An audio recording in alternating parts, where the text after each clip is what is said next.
चलो, आज जिसकी कहानी बता रहा हूँ उसका नाम है निक लीसन। इंग्लैंड का रहने वाला है। ये वो बंदा है जिसने अकेले ही पूरे बैंक को नीचे गिरा दिया, बैंक करप्ट कर दिया। और ये बैंक कोई आम बैंक नहीं, बहुत बड़ा बैंक है, बहुत ही रेप्यूटेबल बैंक जिसका नाम बेरिंग बैंक था। आप लोगों ने सुना भी नहीं होगा। ये बैंक ऐसा था, आप इसकी रेपुटेशन का अंदाजा लगा सकते हैं कि इसके अंदर मलका एलिज़ाबेथ जो थी, क्वीन एलिज़ाबेथ का भी अकाउंट था। 200 साल पुराना बैंक था और बहुत ही एलीट क्लास इसमें डील करती थी। और चूंकि इसकी रेपुटेशन अच्छी थी तो ये बहुत आराम से फंड्स को जनरेट भी कर लिया करता था। अच्छा, ये तो हो गया बैंक के बारे में। निक लीसन जो है वो एक एवरेज टाइप का बंदा था। कोई इतना खास पढ़ा लिखा भी नहीं था कि बहुत अच्छे आईक्यू लेवल का था, बस एक नॉर्मल था। इसने जो है वो 87 में 1987 में मॉर्गन स्टेनली एक फाइनेंशियल इंस्टीट्यूट है अमेरिका में, पूरी दुनिया में इसकी ब्रांचेज हैं। वहाँ पर इसने जो है वो एक तरफ से जो स्टॉक ब्रोकर होता है उसकी जॉब ऑब्टेन करी और इसने वहाँ पे जॉब करी। एक एवरेज लेवल का एम्प्लॉय था उनके लिए। इसने 2 साल काम करने के बाद इसने प्रमोशन के लिए अप्लाई किया और अपने आप को एज अ उसने एक्चुअली इसने अपने ट्रेडर के लिए अप्लाई किया, जो कि मॉर्गन स्टैनली ने रिजेक्ट कर दिया। और इसने कुछ टाइम के बाद वो पोजीशन को यानी कि वो जॉब छोड़ दी। 2 साल तक ये इधर उधर अप्लाई करता रहा और इन दी एंड इसको इसने बेरिंग बैंक में अप्लाई किया। इसने अपने एक इंटरव्यू में बताया कि इसने बेरिंग बैंक का नाम भी नहीं सुना था। आपको बताया ना, ये बैंक आम बैंक नहीं था, ये एलीट क्लास को रिप्रेजेंट करता था। लेकिन जॉब एडवर्टाइज हुई थी और इसने जो है वो अप्लाई किया, इसको जॉब मिल गई। इसको एज अ इसने जॉब जो ज्वाइन की थी वो की थी डेट रिकवरी में। अच्छा, मैं आपको यहाँ पर एक बात बताऊं, जो बड़े लोग होते हैं वो कर्जा भी बढ़ा लेते हैं, ठीक है ना। तो और ये बैंक उनमें डील करता था, तो उस टाइम पे ये बैंक काफी स्ट्रगल भी कर रहा था, क्योंकि बहुत सारे बड़े बड़े लोगों ने कर्जा लिया हुआ था। और जिसे लोन बोलते हैं ना, वो लिया हुआ था और वो वापसी करने में आगे पीछे हो रहा था। एनीवे, इसने क्या किया कि उन लोगों से बात करी और समहाउ इसने अपनी मतलब अच्छी एफिशिएंसी से इसने बैंक के लिए तकरीबन 100 मिलियन पाउंड को रिकवर किया। और bank was very happy actually, क्योंकि आप देखें ना, एक बैंक जो कि स्ट्रगल कर रहा है और उसका इतना बड़ा नाम है, सही है ना, वो किसी से हार्ड भी नहीं हो सकता। और बहुत ही किसी ने अक्लमंदी से क्लेवर अपनी मतलब अपनी दिमाग की इस्तेमाल करते हुए 100 मिलियन पाउंड को आप रिकवर करोगे बैंक के लिए। तो और ये 100 मिलियन पाउंड में 90s में बात कर रहा हूँ, 89 और 90 में, उस टाइम पे 100 मिलियन आप आज के मुताबिक ये डबल है। एनीवे, अच्छा, 92 आते हैं अब ना। 92 में ये शादी करता है वहीं की एक एक एम्प्लॉय से। और 92 ही में ही जो है वो जो बेरिंग बैंक है वो इसको ट्रेडर की जॉब ऑफर करता है अपने न्यूली ओपन सिंगापुर ब्रांच में।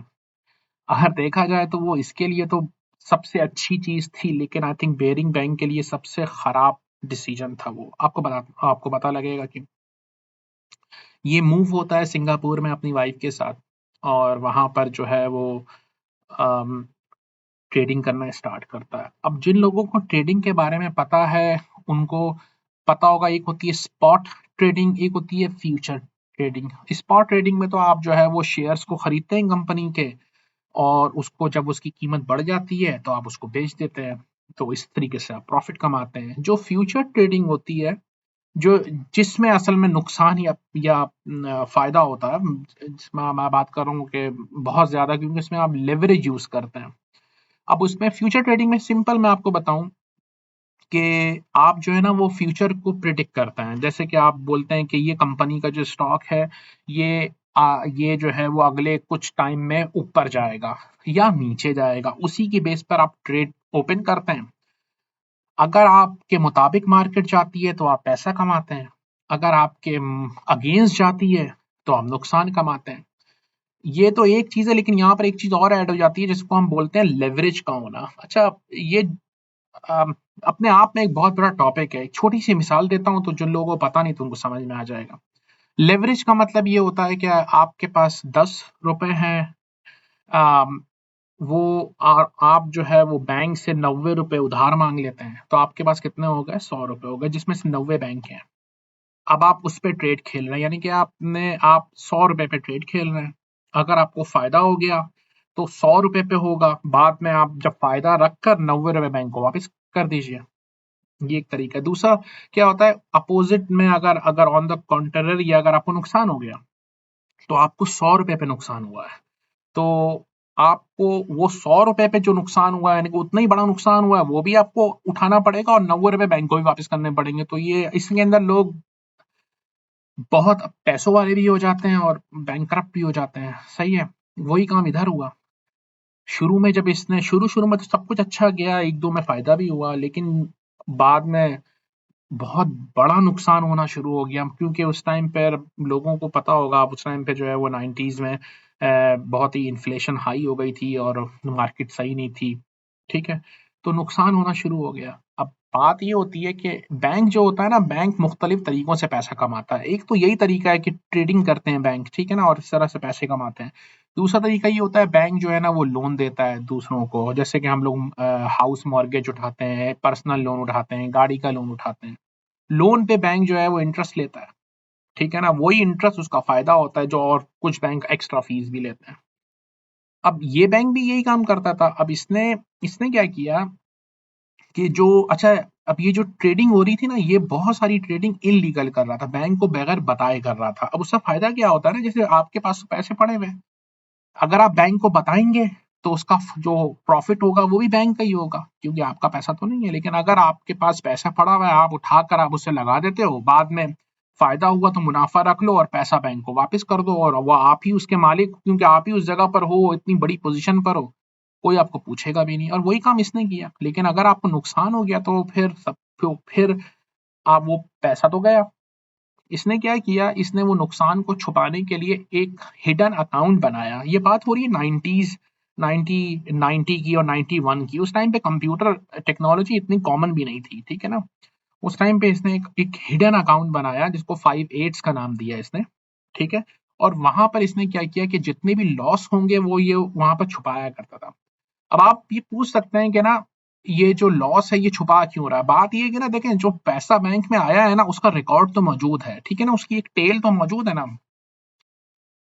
आप उसको छुपा तो सकते, खत्म नहीं कर सकते, क्योंकि ना मतलब लोगों ने पैसा जमा कराया है बैंक में, उसका रिकॉर्ड मौजूद है। तो अब यहाँ पर एक प्रॉब्लम आती है, आपने छुपा तो लिया, अब वो जो ट्रेड्स मैंने बोल रहा हूँ ना, अब वो ट्रेड्स को जारी रखने के लिए या तो आप उसको क्लोज कर दें, उस ट्रेड को। अगर आपने क्लोज कर दिया तो फिर जहां पर वो ट्रेड थी फायदे या नुकसान है, वहां पर ट्रेड खत्म हो गई। और अब मैंने आपको बताया ये नुकसान में था, अगर ये वहां पे खत्म कर देगा ट्रेड को, इसका मतलब है वो नुकसान हो गया। लेकिन एक दूसरी चीज होती है जिसको बोलते हैं ट्रेड को ओपन रखो। सही है, ट्रेड को, अब जो नुकसान हो रहा है वो आप बर्दाश्त करते रहो, करते रहो, करते रहो, करते रहो, लेकिन अगर मार्केट ऊपर चली गई तो वो नुकसान पूरा हो जाएगा आपका, ठीक है, और शायद फायदा भी हो जाए। तो इसने भी वही यही सोचा। लेकिन बात ये है कि जब आप ट्रेड को जारी रखेंगे तो इसका मतलब है आपको रनिंग कॉस्ट चाहिए ना, क्योंकि आपको नुकसान हो रहा है, तो वो नुकसान भी तो पूरा करने के लिए आपके अकाउंट में पैसे होने चाहिए ना। ये इसने पैसे वो बैंक से मांगे। इसने बोला कि ना, नए क्लाइंट्स हैं जो कि लोन लेना चाहते हैं, और बैंक यही काम करता है, बैंक ने, और इसने उस नाम पे बैंक से बहुत सारा पैसा मांगा। अच्छा, अब मैं आपको बताऊं, ये नुकसान तकरीबन उस टाइम पर मैं अगर देखूं तो ये तकरीबन 10 मिलियन पाउंड का नुकसान में था। ये million pound, 10 million pound, 1 crore pound. और ये उस जमाने की बात हो रही है, तो आज से डबल हो जाएगा, ये ऑलमोस्ट 20 मिलियन पाउंड के नुकसान में था आज के टाइम के मुताबिक। इसने जो है, अच्छा, बैंक ने इसको, क्योंकि इसने पहले ही 100 मिलियन पाउंड रिकवर करके दिए थे, और इसने जो और अभी सामने देखा जाए तो बैंक को कुछ नहीं पता, क्योंकि सब कुछ हिडन अकाउंट में हो रहा है। तो बैंक को तो फायदा ही है, बैंक बोलेगा क्यों नहीं पैसे लो और जाके लोगों को लोन दो। इसको बहुत सारा पैसा मिल गया बैंक की तरफ, तो इसने अपनी जो ट्रेड थी वो जारी रखी, और किस्मत अच्छी थी इसकी, और इसको फायदा हुआ। इसको, और जब ये फायदा हुआ, इसको इसको फायदा हुआ, और वो जो सारा लॉस था वो रिकवर हो गया। ठीक है, अब ये वक्त आता है, ये बात है 1993 की। तो आपको पता है 92 में इसको ये ऑफर दी गई थी, और 93 में जो है वो 92 के आखिर तक इसको लॉस हुआ और 90 जुलाई 93 में ये लॉस बराबर हो गया था और ही वाज लाइक बराबर हो गई चीज, ना नुकसान में ना। यहाँ पर इसको सबक हासिल करना चाहिए था ना कि भाई ये काम ना करो, मैं निकल गया, एक मुश्किल आई थी जो कि खत्म हो गई, लेकिन इसने उल्टा किया। इसने बोला कि अगर मैं इस नुकसान को पूरा कर सकता हूँ तो मैं तो फायदा भी कमा सकता हूँ। तो इसने दोबारा से वही काम किया, इसने दोबारा से फ्यूचर ट्रेड्स को ऑन किया। लेकिन सो एंड ऑफ द 1993 ये उसी सिचुएशन में दोबारा था, दोबारा लॉस में था और इस दफा ये लॉस डबल हो चुका था। अच्छा, यहाँ पर एक बात समझने की है कि ना किसी को कुछ नहीं मालूम, ये एक हिडन अकाउंट में काम कर रहा है, इसकी बीवी तक को कुछ नहीं मालूम था, कुछ भी नहीं मालूम है। और बैंक को सामने से जो है ना वो सब कुछ सही दिख रहा है, ठीक है, नंबर सारे सही हैं और और बहुत सारे क्लाइंट्स भी आ चुके हैं। अच्छा, वो क्लाइंट्स असल में तो एग्जिस्ट ही नहीं करते थे ना, क्योंकि ये सारा पैसा जो कि क्लाइंट्स को जाना चाहिए था, वो पैसा तो ये ट्रेड्स में लगा रहा था। यहाँ पे सिर्फ एक प्रॉब्लम होती है, वो प्रॉब्लम ये होती है बैंक ये देख रहा था कि कोई फीस नहीं आ रही है उन क्लाइंट्स की, कोई लोन वापस मतलब इंटरेस्ट नहीं आ रहा है उस लोन का। तो बैंक ने एक आदमी जिसका नाम रॉब बैकर था उसको अपॉइंट किया as a head of debt department, debt recovery. और वो आया इस सिंगापुर में और इसको लगा कि इसका खेल खत्म, लेकिन इसकी किस्मत अच्छी थी और रॉब बैकर ने उसका वो हिडन अकाउंट को नहीं देखा, मतलब वो निकाल नहीं पाया वो हिडन अकाउंट। और लेकिन रॉब बैकर जो था उसने इसको ये जरूर बोला कि उनसे पैसा रिकवर करो और सब चीजें देखो। यहाँ पर ना ये जो नुकसान था ये तकरीबन 300 मिलियन तक पहुंच चुका था और मार्केट सही होने का नाम ना, अगर आप लोग सर्च भी करेंगे ना आपको पता लग जाएगा 94 में न बहुत ही मार्केट खराब, बैड सिचुएशन थी, मार्केट बहुत खराब थी, इन्फ्लेशन हाई था, ठीक है। तो यहाँ पर ये एक काम करता है, इसने बोला कि ना एक लास्ट गैम्बल मैं खेलता हूँ। अब वो गैम्बल ये था कि इसने देखा कि ना जापान की मार्केट काफी स्टेबल है, तो इसने जापान के स्टॉक एक्सचेंज में पैसा लगाया, बहुत बड़ा पैसा लगाया, मिलियंस ऑफ पाउंड का पैसा लगाया इसने। अच्छा, ये सारा पैसा ये बेरिंग बैंक से मांगा। अब आप ये बात जरूर इंसान की समझ में आती है कि बेरिंग बैंक पैसा ही, अब वो अंधा यकीन था क्योंकि ये अपने आप को इसने बहुत ही ज्यादा हीरो बन के पेश किया था। वो तो शुरू में आप अपनी अच्छी रेपुटेशन बना लेते हैं बड़े बड़े लोगों के आगे, लोग समझते हैं कि वाह ये बंदा काबिल है। और ये और आप देखें ना तो असल में देखा जाए तो पेपर के अंदर तो बहुत सारे क्लाइंट्स आ रहे हैं कि भाई बैंक को लोग, बहुत सारे लोग जैसे आप क्रेडिट कार्ड यूज कर रहे हैं बैंक का, तो बैंक खुश होता है कि ठीक है हमारे क्लाइंट्स बन रहे हैं, वही काम इधर था। तो ये तो बैंक के लिए हीरो था और ये बैंक से जितना पैसा मांगता था बैंक इसको देता था। अब क्या होता है कि ना ये जापान की स्टॉक एक्सचेंज में पैसा लगाता है और उसको फायदा भी होता है, बहुत ज्यादा फायदा होता है शुरू में तो।